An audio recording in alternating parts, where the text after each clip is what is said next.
অবসরকালীন বিদায়বেলায় প্রিয় বন্ধু বিপ্লব মিত্রকে আমার শ্রেষ্ঠ উপহার। একটা আনবো, কিছু একটা উপহার দেবো।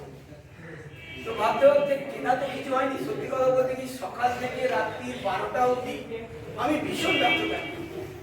আপনারা হয়তো কেউ বিলিভ করবেন না, মানে ভোর 5টায় ঘুম থেকে উঠি, রাত্রি 12টা, 12:30, এক একদিন 1:30। কিন্তু পরের দিন যে স্কুলে আসি, আমার মধ্যে কোনো ক্লান্তি থাকে না।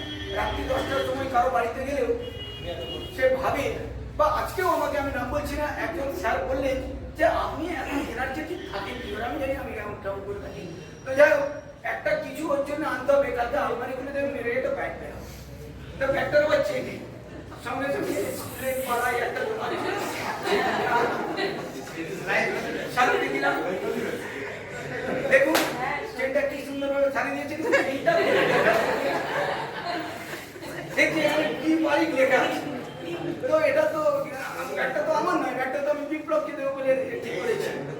তো সেই জন্য আমার একটু কিরকম খারাপ লাগলো। তাছাড়া আপনারা তো দেখতে পাচ্ছেন না, তাই ব্যাগটার চেনটা উড়িয়ে দেবো। কিন্তু আবার দেখছি ব্যাগটা ভারী হয়ে গেছে। তো সেই জন্য কাগজটা ধরে দিয়েছে নাকি, দেখলাম যে না, এটা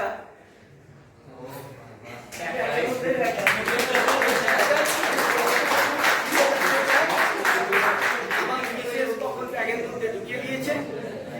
তো এটাই আজকে দিচ্ছি, এটাই আমাদের মধ্যে বন্ধুত্ব হয়ে থাক।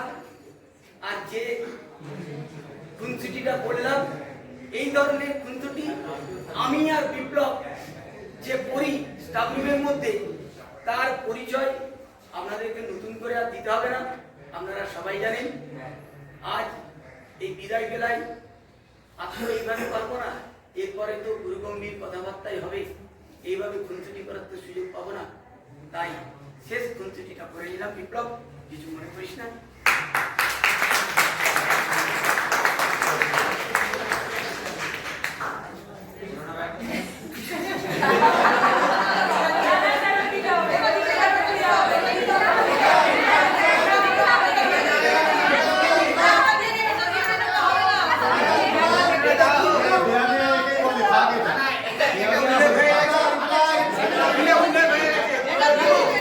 প্রত্যেকটা গিফটের একটা রিটার্ন গিফট থাকে।